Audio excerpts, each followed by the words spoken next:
से रूहानियत में चल ही रहा है, लेकिन बुलंद आवाज़ के साथ, जज्बात के साथ, वो जज्बात कि जो आपके अंदर को हिलाएं, उस शान व शौकत के साथ एक हस्ती ये बेड़ा उठाए हुए है और मैं अब उन्हें ही दावत खिताब देने जा रहा हूँ। मैं इंतहाई अदब व एहतराम के साथ मुल्तमिस हूँ कि हज़रत क़िबला साहिबज़ादा ख्वाजा वसीमुल हक मसूद शाह साहब दामत बरकातुहुल आलिया तशरीफ़ लाएँ और अपने जज्बाती ख़यालात का इजहार फरमाएँ।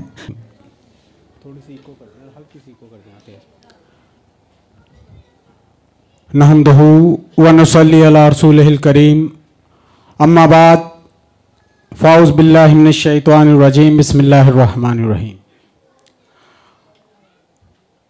मौज़ूद सामीन कराम, हाज़रीन महफ़िल,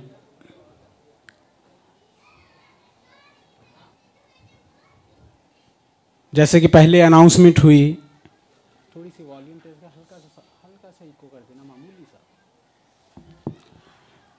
मेरे नाम की अनाउंसमेंट होने लगी तो मैंने गुजारिश की मोहतरम डॉक्टर शफीक साहब से कि पहले ज़िया साहब को दावत ख़िताब दे दी जाए। उसकी एक वजह थी, वो ये कि सबसे अहम काम होता है खामोशी करवाना, तो वो उन्होंने कर दिया और वही कर सकते थे। दूसरी चीज़ ये कि मैं बिल्कुल ब्लैंक बैठा था, मुझे नहीं पता मैंने क्या बोलना है। ये तो पता है कि तकरीब है, लेकिन मैं ब्लैंक था। मैंने कहा आप जाएं, मुझे थोड़ी लाइन मिल जाएगी। जो कुछ मैं बोलना चाहता था, जो जज्बात जिनका इजहार मैं करना चाहता था, वो कमोबेश सब कुछ उन्होंने बयान कर दिया। तो पहले तो मैं ब्लैंक था, उसके बाद मैं मजीद ब्लैंक हो गया। अब और मेरे लिए मुश्किल होगी कि अब मैं क्या बोलूं। तो अब मैं वहां से यहां तक का जो मुख्तसर वक्त था, उसमें मैंने जो अपनी गुफ्तगू के लिए चंद नुकात आपके गोशगुजार करने हैं, वो ये हैं कि ये जो तकरीब हो रही है बिला तमहीद, कोई मैंने बात को पहले ग्राउंड बनाने के लिए लंबी बात नहीं करनी, बिला तमहीद ये तकरीब है, तकरीब रूनुमाई। क्या है? तकरीब रूनुमाई। किसकी? ओपनिंग सेरेमनी, किताब की। तो तकरीब रूनुमाई जो होती है, उसका एक अपना फॉर्मेट होता है, उसका अपना एक तरीकाकार होता है। अब उसमें दो चीजें हैं, एक जिसका ताल्लुक तकरीब के फॉर्मेट से है। तमाम अहबाब ने अपने अपने अंदाज में इजहार ख्याल किया और वो सारी चीजें उसमें आ गई। मैं मुख्तलिफ अंदाज में बात करूंगा और ये मेरी बात खास तौर पर अहले इल्म के लिए है, बिलखसूस, और बिल अमूम जितने हाजरीन हैं सब इस बात को समझ सकते हैं। वो ये दरस रूहानियत वाले बिलखसूस, उनसे मैं मुखातिब हूं।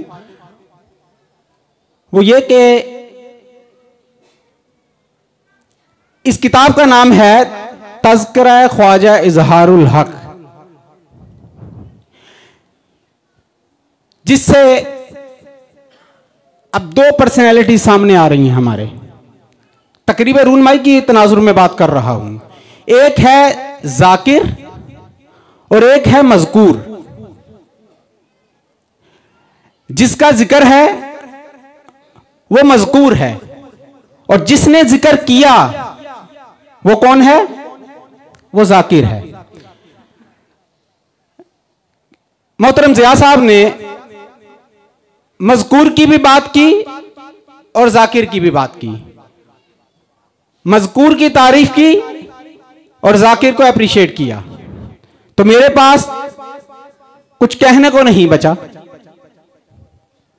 जो अल्फाज, जो जज्बात हमारे नौजवान दानिश्वर राइटर अली अब्बास के लिए उन्होंने कहे, मैं भी वही दोहराता हूं। अब यहां थोड़ा सा एक इल्मी नुक्ता समझाना है, वो ये है कि कुरान पाक क्या है। कुरान पाक ज़ालिकल किताबु ला रैब किताब है। कुरान में लफ्ज़ किताब है ना, और ला रैब है। वो ला रैब क्यों है? किसी किताब को ला रैब नहीं कहा जा सकता, किसी किताब को ला रैब नहीं कहा जा सकता, चाहे वो बुखारी शरीफ ही क्यों ना हो। लेकिन कुरान पाक ला रैब है इसलिए कि जो उसका जाकिर है, जो उसका जाकिर है वो ला रैब है।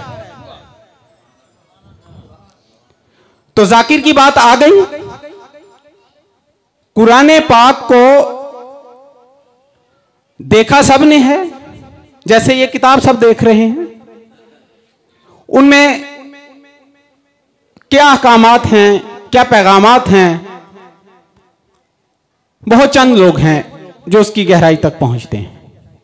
लेकिन किताब पर ईमान सबका है, ऐसा ही है ना। कुरान पाक हर घर में मौजूद है, हत्ता के सोसाइटी में उस किताब के हुफाज भी मौजूद हैं जिन्होंने सीने में उतारा हुआ है। तो जाकिर की वजह से क्या हो गई? ला रैब, ला रैब। और मजकूर की वजह से क्या हो गई? मजकूर की वजह से वो आखिरी कहलाई, इसके बाद कोई किताब नहीं आएगी। क्यों? क्योंकि इसमें जो जिसका जिक्र है, जिसका जिक्र है, इसके बाद वो स्टेटस भी किसी को नहीं मिलना, तो वो आखिरी किताब हो गई। खातमुन नबीयीन उसके मज़कूर हैं। अल्लाह ताला जाकिर है, वो पहली किताबों का भी जाकिर है। लेकिन ला रैब ये इसलिए हुई कि इसमें तहरीफ मुमकिन नहीं है, और यह कुरान का एजाज है, इसमें तहरीफ मुमकिन नहीं है, ज़ेर ज़बर की भी गुंजाइश नहीं है। उसके बाद ये तो हो गई बात कुरान की। कुरान के बाद सबसे अफजल किताब कौन सी है? कुरान के बाद सहाय सित्ता में बुखारी शरीफ कुरान के बाद उसका दर्जा है। क्या वजह है कि कुरान के बाद बुखारी शरीफ का दर्जा जो है सबसे बुलंद है? इसकी क्या वजह है?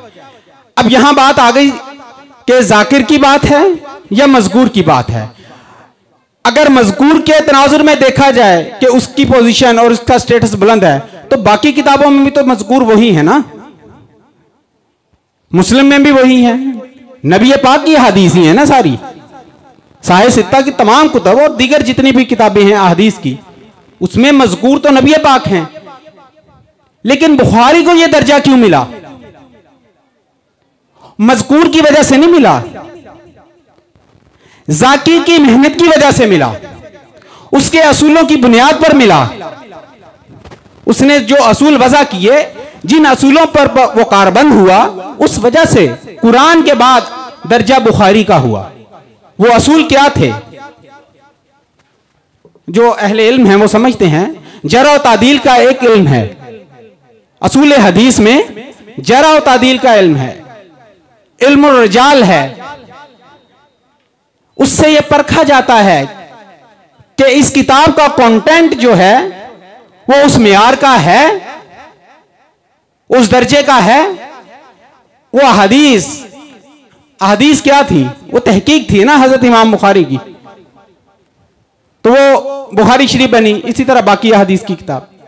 अब दर्जा बर दर्जा हम नीचे की तरफ जब आए तो तसव्वुफ की बातें तो सब करते हैं, बहुत से औलिया सूफिया बुजुर्गान दीन ने की, लेकिन क्या वजह है कि जो दर्जा जो मुकाम कश्फुल महजूब को मिला वो दूसरी कुतब और दूसरी तसव्वुफ की किताबों को ना मिला। इसी तरह हजूर ख्वाजा हजरत इमाम अबुल कासिम अल कुशैरी, रिसाला कुशैरिया और जितनी तसव्वुफ की उम्महातुल कुतब हैं, वो जो दर्जे मिले वो क्यों मिले? वो जाकिर की क्रेडिबिलिटी की वजह से मिले। किसकी? जाकिर की क्रेडिबिलिटी। हम जब किताब लेते हैं तो सबसे पहले देखते हैं ये किताब किसने लिखी है। ऐसा ही होता है, ये किताब किसने लिखी है, ये किताब किसकी है। अगर तो ये अल्लाह की है तो वो कुरान है, अगर ये नबी पाक के अक़वाल हैं तो नबी पाक के अक़वाल के बारे में तो आपको पता, फिर ज़ईफ और मरफू हदीसों पर मबनी भी बहुत सी कुतब मार्केट में आई, तलफ कर दी गई, खत्म कर दी गई, लेकिन आई ना। क्यों उन्हें नबी पाक की हदीस नहीं माना गया कि जरा तादील के उस इल्म रिजा, वो वहां से बिल्कुल स्क्रूटनी हुई, वो स्क्रूटनी से वो आउट हो गई। तो ये इमाम बुखारी का नाम, इमाम मुस्लिम का नाम, इमाम तिरमिज़ी का नाम, अबू दाऊद,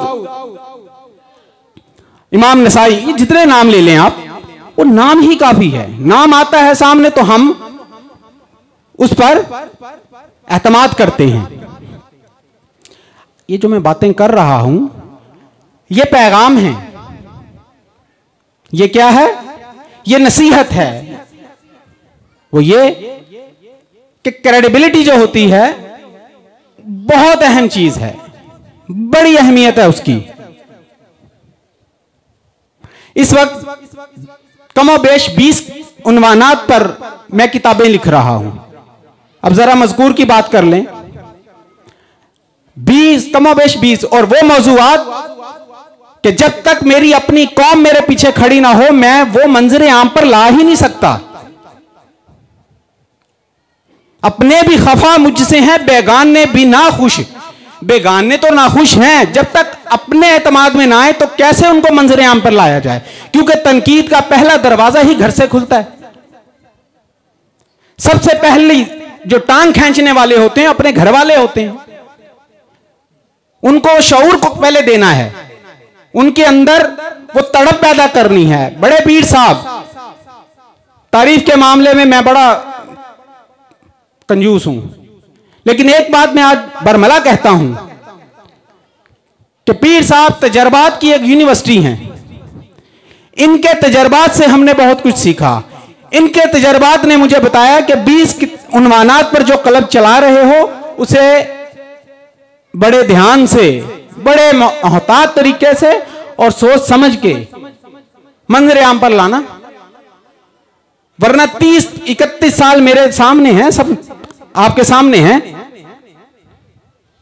ये 2000 की किताब महंगी लग रही है हमें, लेकिन कोई शख्स ऐसा नहीं होगा कि जिसका जूता शूज जो है, आज सर्दियों का मौसम है, वो 2000 से कम के हों।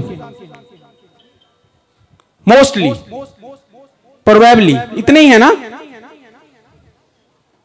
और दूसरी मिसाल वो है कि किताबें फुटपाथों पर बिकती हैं, किताबें फुटपाथों पर बिकती हैं और जूते शीशों में सजाए जाते हैं।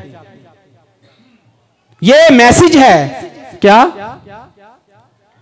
कि इस कौम को किताबों की नहीं, किस चीज की जरूरत है? इनके नजदीक किताबों की अहमियत नहीं है। किस चीज की अहमियत है? तो जिस कौम को जिस चीज की अहमियत ज्यादा महसूस हो तो तोहफे में उनको फिर वही दिया जाता है ना। वो कौन देगा? वो अल्लाह ताला देगा, और अल्लाह ताला दे रहा है। ज्यादा तफसील में जाने की जरूरत नहीं है। इशरत भाई ने कहा मैं किताब दोस्त नहीं हूं। इससे क्या मुराद है? इससे मुराद यह है, किताब दोस्त होने से मुराद यह है कि इल्म दोस्त होना, इल्म दोस्त होना। पीर साहब ने 31 साल जिस तरह जो काम किया वो उन्हीं का काम था। और मैं ये पिछली दफा कह चुका हूं कि माहनामा अल मलंगिया हजूर मलंगी बाबा की एक बहुत बड़ी करामत है। वो मैंने ऐसे नहीं कहा था, मेरे कहे अल्फाज मैं बड़ी सोच समझ के बोलता हूं। वो हकीकत यही है कि सबसे मुश्किल काम यह है, अब वो मैसेज, वो नसीहत, वो हर उस शख्स के लिए है कि जो ये जज्बा रखता है। अगर कोई कलम उठाता है पीर मुर्शिद के लिए, उसके लिए भी यही नसीहत है कि कलम उठा लिया, जो कह दिया, जो लिख दिया, अब जिंदगी इसके मुताबिक गुजरनी चाहिए। अगर आप अपनी जिंदगी को जरा सा लेफ्ट राइट करेंगे तो फिर क्रेडिबिलिटी खत्म हो जाएगी। जब क्रेडिबिलिटी खत्म होगी तो तमाम वर्क जितना भी किया हुआ है वो मशकूक हो जाएगा, फिर कौमें बर्बाद होती हैं। जब तारीख जुटला दी जाती है, जब तारीख को मशकूक किया जाता है तो अकीदे बर्बाद हो जाते हैं। हमारे साथ क्या हुआ, करबला की तारीख को मसक करने की कोशिश की एक तबके ने। जब करबला की तारीख को मशकूक करते हैं तो अकीदा मशकूक हो जाता है।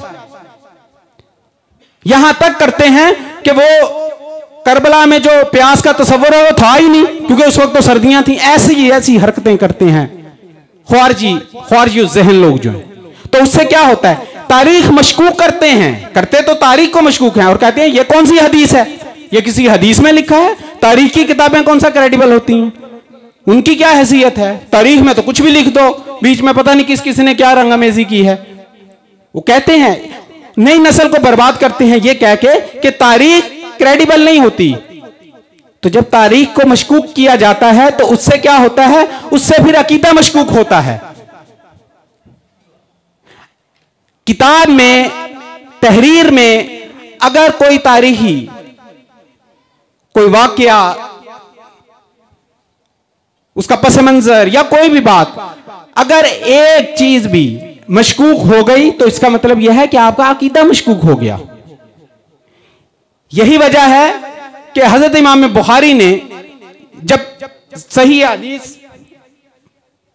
हदीस सिर्फ हजरत इमाम बुखारी की ही नहीं है, बुखारी शरीफ में लोग समझते हैं कि सिर्फ बुखारी की हदीस ही सही है या मुस्लिम की ही सही है। नहीं, बाकी कुतब में भी सही हदीस मौजूद हैं, लेकिन उन्होंने जो सख्त असूल रखे अपनी किताब के लिए, वो इतने स्ट्रिक्ट थे कि किसी